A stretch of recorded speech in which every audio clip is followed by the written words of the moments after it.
जब हम वंदे मातरम का नाम लेते हैं तो हमें उस पूरे इतिहास की याद आती है जो स्वतंत्रता संग्राम का इतिहास था, उसकी पीड़ा, उसका संघर्ष, उसका साहस, उसकी नैतिकता, उसका जो बल था कि ब्रिटिश साम्राज्य उसके सामने झुका। अध्यक्ष महोदय, वंदे मातरम उस आधुनिक राष्ट्रवाद की अभिव्यक्ति है जिसने भारत के लोगों को एक राजनीतिक और नैतिक आकांक्षा से जोड़ा,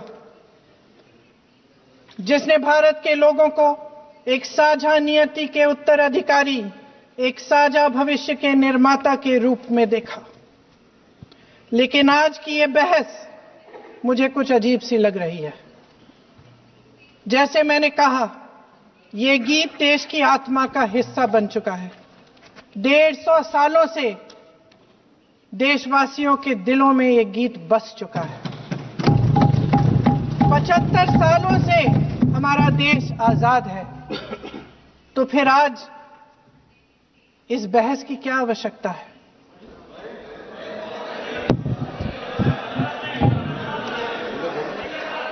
हमारा यहां मकसद क्या है? जनता से हमें दिया गया दायित्व, जनता का विश्वास, उनके प्रति हमारी जिम्मेदारी, हम किस तरह से इसका इस्तेमाल कर रहे हैं, हमें ये सोचना चाहिए। क्योंकि अब इस मोड़ पर हम इस सदन में अपने राष्ट्रगीत पर भी बहस करेंगे। आपने बहस मांगी है, आपने बहस मांगी है। आप तो इलेक्टोरल रिफॉर्म्स की बहस नहीं मांग रहे थे कि जब तक हम इस पर बहस नहीं करेंगे तब तक उस पर बहस नहीं होगी। इसकी वजह क्या है? इसकी वजह क्या है? हम आज यहाँ ये बहस क्यों कर रहे हैं? हमारा राष्ट्रगीत है, इस पर क्या बहस हो सकती है? हम ये बहस यहाँ आज 2 वजहों से कर रहे हैं।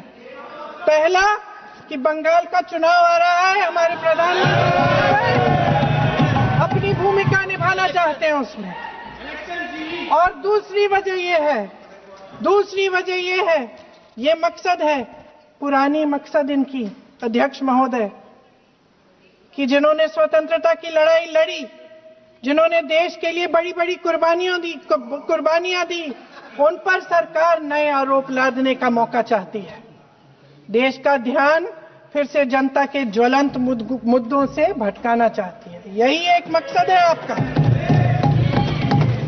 आपका मकसद है कि हम फिर से उसी अतीत में मंडराते रहें, उसी की तरफ हम देखते रहें जो हो चुका है, जो बीत चुका है, क्योंकि ये सरकार वर्तमान और भविष्य की ओर देखना ही नहीं चाहती। वे इस काबिल ही नहीं रही। सच्चाई ये है अध्यक्ष महोदय कि आज मोदी जी वह प्रधानमंत्री नहीं रहे जो एक समय में थे। सच ये है कि ये दिखने लगा है, उनका आत्मविश्वास घटने लगा है, उनकी नीतियां देश को कमजोर कर रही हैं। और मेरे सत्ता पक्ष के साथी चुप इसलिए हैं क्योंकि अंदर अंदर से वे भी इस बात से सहमत हैं। आज देश के लोग खुश नहीं हैं अध्यक्ष महोदय, परेशान हैं, तमाम समस्याओं से घिरे हुए हैं, तमाम समस्याओं से घिरे हुए हैं, और उन समस्याओं का हल आप निकाल नहीं रहे हैं। हाँ ठीक है, उसका भी बोल लेंगे, समय आएगा तो उसका भी बोल लेंगे। बल्कि कल समय आ रहा है, चुनाव पे चर्चा होगी, उस पे भी बोलेंगे। अध्यक्ष महोदय, इनके भी अपने लोग दबी जबान में कहने लगे हैं कि सारी सत्ता को केंद्रित करने से देश का नुकसान हो रहा है। इस बीच अगर हम अतीत की बातें नहीं करेंगे तो कौन सी बातें करेंगे? ये किसी और बात के काबिल ही नहीं है, सिर्फ ध्यान भटकाना है जनता का। इसलिए आज हम वंदे मातरम पर चर्चा कर रहे हैं। वंदे मातरम देश के कण कण में जीवित है, इस पर बहस नहीं हो सकती। लेकिन चलिए, आपने बहस मांगी, आप बहस करना चाहते हैं, बहस करते हैं। आज इस चर्चा को प्रधानमंत्री जी ने शुरू किया। उन्होंने भाषण दिया और इसको कहने में कोई झिझक नहीं है कि भाषण अच्छा देते हैं, थोड़ा सा लंबा, लेकिन भाषण अच्छा देते हैं। सिर्फ एक कमजोरी है, अगर आप इजाजत दे तो मैं बोलूं। एक कमजोरी है, हाँ उसी पे बोल रहे हैं, वंदे मातरम पे बोलो आप। अब सर मैंने तारीफ कर ली, आज विषय वंदे मातरम का है तो हम वंदे मातरम पर ही रखें, ठीक रहेगा। सर ये वंदे मातरम पे ही है। सर आपने प्रधानमंत्री जी को सुना था, अब तो शुरू नहीं हुए। सर भाषण बहुत अच्छा देते हैं, लेकिन तथ्यों के मामले में कमजोर पड़ जाते हैं, बहुत कमजोर। इसमें भी एक कला होती है कि तथ्यों को किस तरह से जनता के सामने रखा जाए। मैं तो नहीं हूं, जनता की प्रतिनिधि हूं, कलाकार तो नहीं हूं। इसीलिए मैं भी सदन के सामने कुछ तथ्य रखना चाहती हूं, लेकिन सिर्फ तथ्य के रूप में रखना चाहती हूं।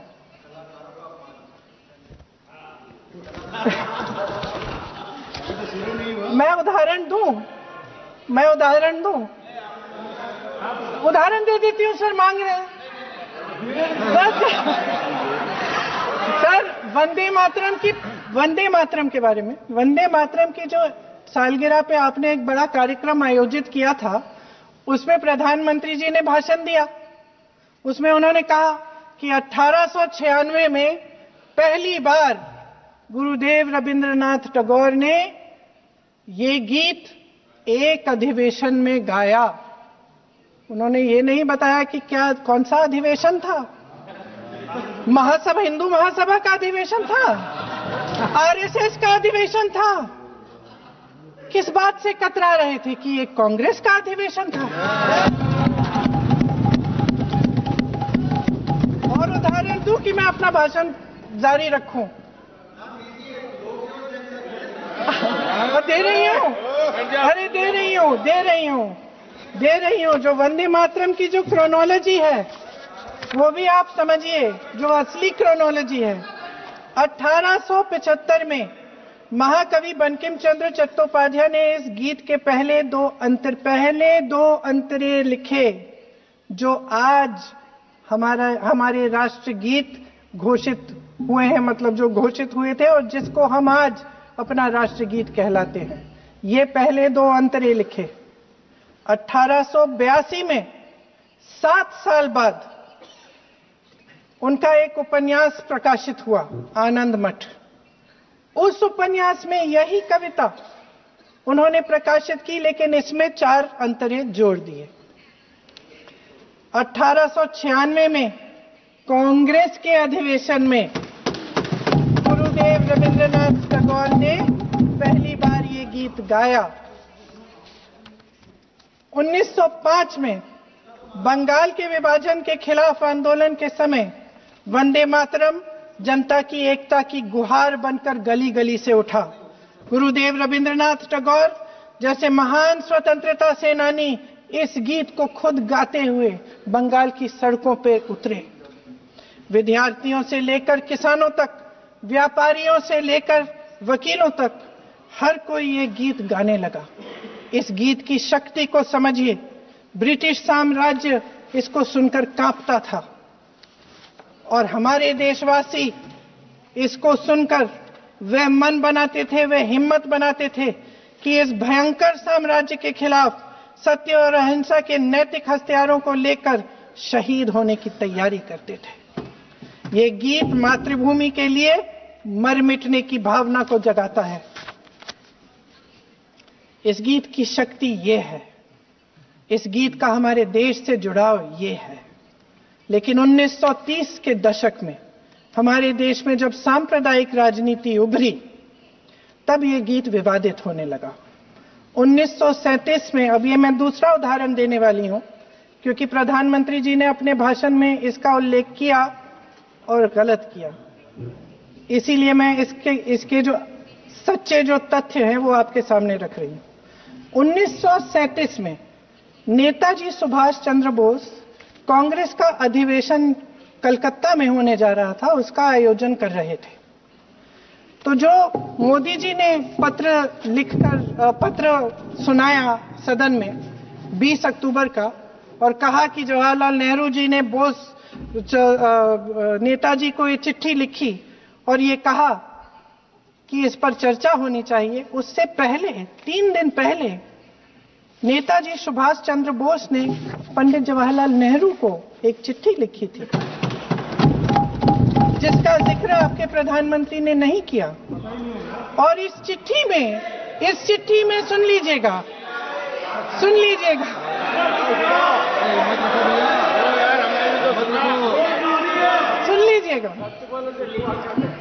आप नेताजी के लफ्ज नहीं सुनना चाहते?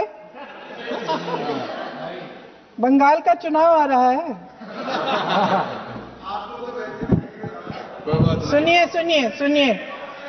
सुनिए। हाँ, कोई बात नहीं, हम तो देश के लिए हैं, हम देश के लिए हैं।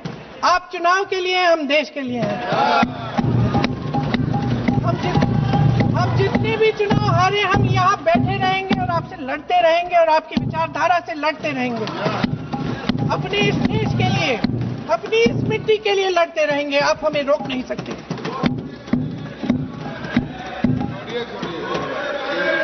सुन लीजिए सुभाष चंद्र बोस जी ने क्या कहा, सुन लीजिए। My dear Jawahar, reference Vande Mataram. We shall have a talk in Calcutta and also discuss the question in the working committee if you bring it up there. I have written to Dr. Tagore to discuss this matter with you when you visit Santi Niketan. Please do not forget to have a talk with him when you visit Santi Niketan. ये 17 अक्टूबर को लिखी जाती है। 10 अक्टूबर को नेहरू जी इसका जवाब देते हैं और और 20 अक्टूबर को, हाँ ठीक है, 20 अक्टूबर को नेहरू जी इसका जवाब देते हैं। इस जवाब की एक पंक्ति प्रधानमंत्री जी ने सुनाई, बाकी पंक्तियां क्यों नहीं सुनाई? क्योंकि उनमें नेहरू जी क्या कह रहे हैं?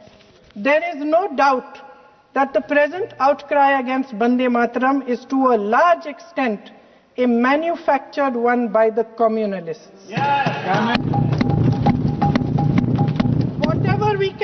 Whatever we do, we cannot pander to communalists' feelings, but to meet real grievances where they exist.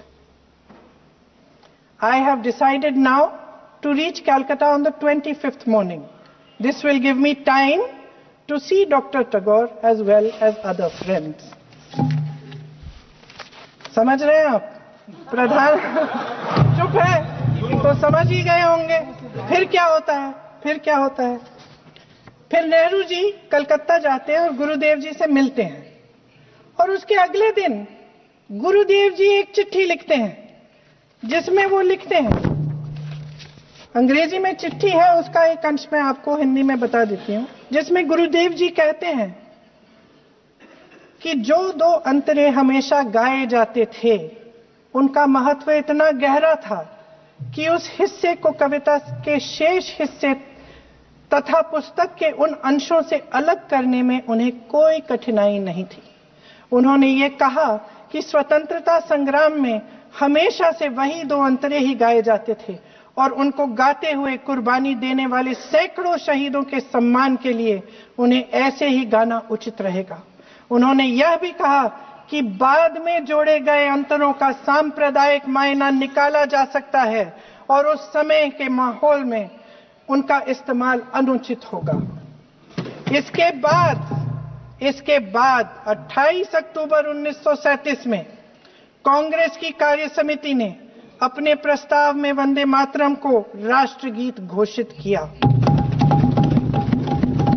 उन्हीं दो अंतरों को कार्य समिति की बैठक में महात्मा गांधी जी, नेताजी सुभाष चंद्र बोस, पंडित नेहरू, आचार्य नरेंद्र देव जी, सरदार पटेल जी, गुरुदेव रविंद्रनाथ टैगोर जी सब मौजूद थे।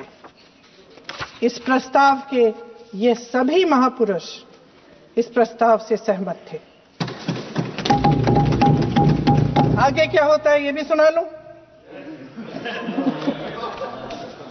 भारत की आजादी के बाद जब इसी गीत के इन्हीं दो अंतरों को 1950 में डॉक्टर राजेंद्र प्रसाद जी ने संविधान समिति में भारत को का राष्ट्रगीत घोषित किया, तब लगभग यही महापुरुष मौजूद थे। इनके साथ साथ B.R. अम्बेडकर जी भी सभा में थे और इनके साथ साथ मेरे सत्ता पक्ष के साथियों के नेता श्री श्यामा प्रसाद मुखर्जी भी मौजूद थे। वही दो अंतरे राष्ट्रगीत घोषित किए, किसी ने कोई आपत्ति जारी नहीं की, कोई आपत्ति नहीं जताई। वैसे इन तथ्यों के साथ जुड़ा एक और तथ्य भी है जो मैं यहाँ पे आपके सामने रखना चाहती हूँ। आज हम अपने राष्ट्रगीत पर बहस कर रहे हैं, लेकिन हमारा राष्ट्रगान भी एक कविता का एक अंश ही है, एक लंबी कविता का एक अंश है। और इन दोनों राष्ट्रगीत और राष्ट्रगान के अंश को चुनने में सबसे बड़ी भूमिका गुरुदेव रविंद्रनाथ टैगोर की थी। वंदे मातरम के स्वरूप पर सवाल उठाना, जिसे संविधान सभा ने स्वीकार किया, न सिर्फ उन महापुरुषों का अपमान करना है जिन्होंने अपने महान विवेक से ये निर्णय लिया, मगर एक संविधान विरोधी मंशा को भी उजागर करता है।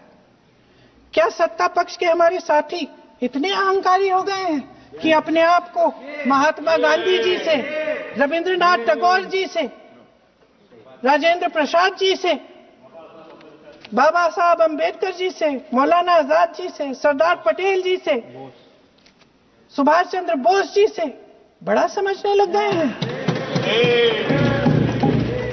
मोदी जी का अपने भाषण में ये कहना कि राष्ट्रगीत को एक विभाजनकारी सोच द्वारा काटा गया, उन सब महापुरुषों का अपमान है जिन्होंने अपना पूरा जीवन इस देश की आजादी की लड़ाई में झोंक दिया। वंदे मातरम को विभाजित करने का आरोप लगाकर आप पूरी संविधान सभा पर आरोप लगा रहे हैं, उसके हर एक नेता को दोषी ठहरा रहे हैं। यह हमारी संविधान सभा और हमारे संविधान का खुला वार है। और जहां तक जवाहरलाल नेहरू जी की बात है, जितनी देर हमारे प्रधानमंत्री देश के प्रधानमंत्री रहे हैं, 12 साल हो गए हैं, लगभग उतने ही सालों के लिए जवाहरलाल नेहरू जी जेल में रहे। किस लिए? इस देश की आजादी के लिए। उसके बाद 17 साल के लिए प्रधानमंत्री रहे। आप बड़ी आलोचना करते हैं इनकी, लेकिन अगर इन्होंने इसरो नहीं बनाया होता तो आज आपका मंगलयान नहीं होता। अगर DRDO नहीं बनाया होता तो तेजस नहीं बनता। अगर IIT और IIM नहीं बनाए होते तो हम आज IT में आगे नहीं होते। अगर एम्स नहीं बनाया होता तो हम कोरोना की जब बड़ी चुनौती का सामना कैसे करते? हाँ, वही बनाता कुछ भी। इसका मतलब है इस मुद्दे का जवाब नहीं है आपके पास है? अगर इन्होंने BHEL, गेल, सेल, भाखड़ा नंगल ये सब नहीं बनाया होता जो आप सब बेच रहे हैं, तो ये विकसित भारत कैसे बनता? और मत कहिए बाकी। पंडित जवाहरलाल नेहरू इस देश के लिए जिए। सुन लीजिए, बेच लो यार, और बाकी भी बेच देंगे। पंडित जवाहरलाल नेहरू इस देश के लिए जिए और देश की सेवा करते करते उन्होंने दम तोड़ा। फिर भी सुन लीजिए, मेरी एक सलाह ले लीजिए। सर, मैं आपको आपके माध्यम से सलाह दे रहे हैं, हम छोड़ना नहीं। सर, मैं आपके माध्यम से एक सलाह दे देती हूं। हमारे प्रधानमंत्री महोदय 12 सालों से इस सदन में हैं, मैं मात्र 12 महीनों से हूं।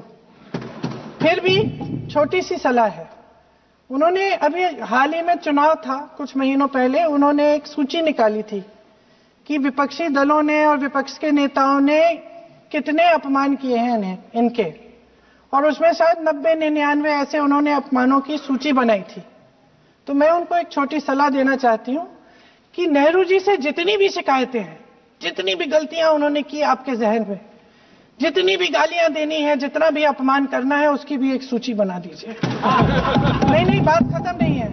999 अपमान, 9,999 अपमान, सूची बना दीजिए और फिर हम एक समय निर्धारित करते हैं। जैसे हमने 10 घंटे आज वंदे मातरम पर हमने बहस किया है ना, उस तरह से हम अध्यक्ष महोदय जी से पूछेंगे, एक समय निर्धारित करेंगे, 10 घंटे, 20 घंटे, 40 घंटे, जितने घंटों में आपकी ये शिकायत पूरी हो जाए, माननीय सदस्य आप शांत हो जाए और हम बहस कर लेंगे। लेकिन इस सदन का कीमती समय, जिसके लिए हमें यहाँ पे जनता ने भेजा है, जैसे हमें जनता की समस्याओं को हल करने के लिए चर्चा करनी चाहिए, इस्तेमाल करना चाहिए, उसको एसी के लिए इस्तेमाल करिए। उसके बाद जैसे अंग्रेजी में कहते हैं ना, जैसे अंग्रेजी में कहते हैं कि once and for all let's close the chapter, close कर लीजिए। देश सुन लेगा क्या क्या शिकायतें हैं, किसने क्या किया, इंदिरा जी ने क्या किया, राजीव जी ने क्या किया, परिवारवाद क्या होता है, नेहरू जी ने कौन सी गलतियां की, सुना लीजिए, फिर खत्म। उसके बाद बेरोजगारी, महंगाई,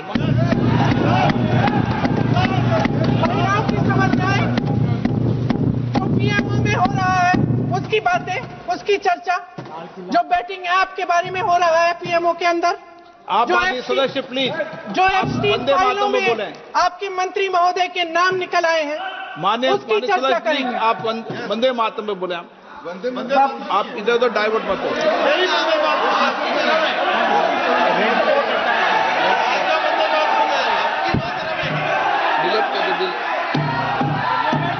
क्या हो गया? आप 1 मिनट, हाँ कर दो। क्या हो गया? अंत में चिड़ी गए।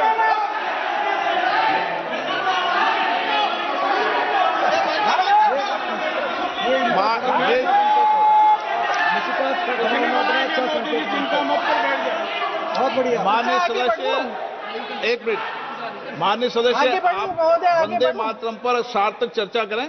ठीक सर, इधर उधर डाइवर्ट यही थी सर, संक्षिप्त में बात यही थी, कोई डाइवर्ट नहीं होना हम चाहिए अतीत अपन में को। बातें करते रहते हैं। माननीय सदस्य नहीं, आप बिना तथ्यों के कोई बात नहीं करें। आप वंदे मातरम में बोले उचित रहेगा।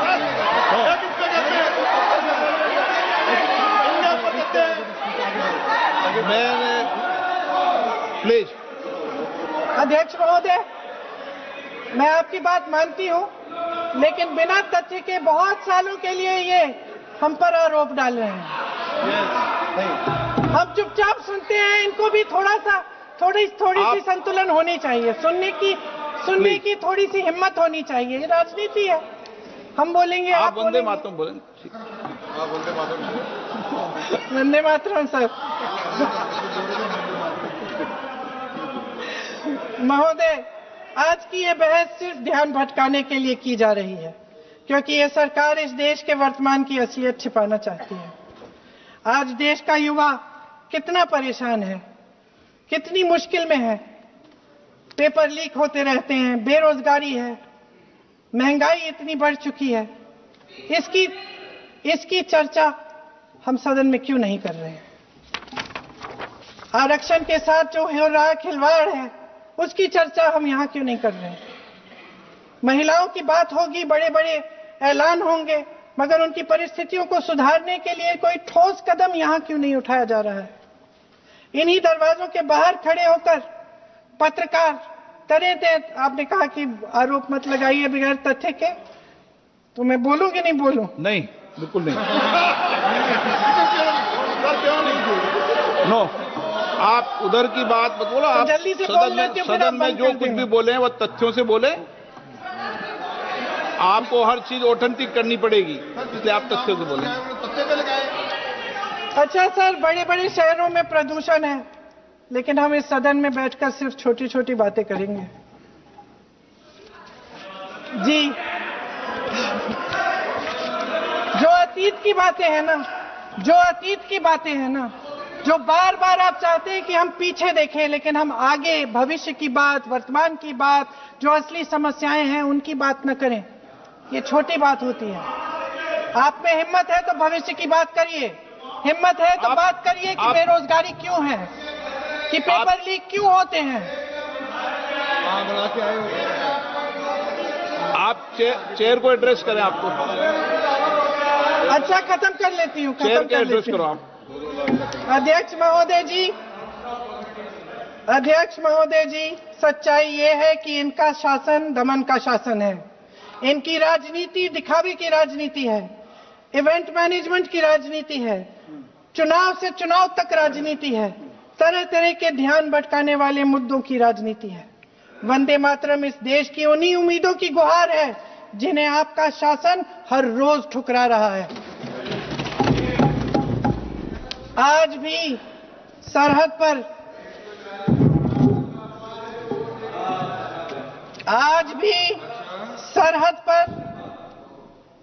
पर जवान जब दुश्मन का सामना करता है तो उसकी छाती में वंदे मातरम गूंजता है। आज भी जब हमारा खिलाड़ी अंतर्राष्ट्रीय खेलों में जाता है तो उसके दिल की धड़कन में वंदे मातरम होता है। आज भी इस देश के करोड़ों देशवासी जब अपने राष्ट्र ध्वज को फहराते हुए देखते हैं तो उनकी जबान पर वंदे मातरम, वंदे मातरम, वंदे मातरम आता है। कांग्रेस के हर एक अधिवेशन में 1905 से लेकर आज तक सामूहिक तौर पर वंदे मातरम गाया जाता है। आपके अधिवेशनों में गाया जाता है कि नहीं, ये बताइए। अपने देश की आत्मा के इस महामंत्र को विवादित करके आप एक बहुत बड़ा पाप कर रहे हैं। इस पाप में कांग्रेस पार्टी शामिल नहीं होगी। ये राष्ट्रगीत वंदे मातरम हमेशा से हमें प्यारा है, हमेशा से हमारे लिए पवित्र रहा है और हमेशा के लिए हमारे लिए पवित्र रहेगा। धन्यवाद।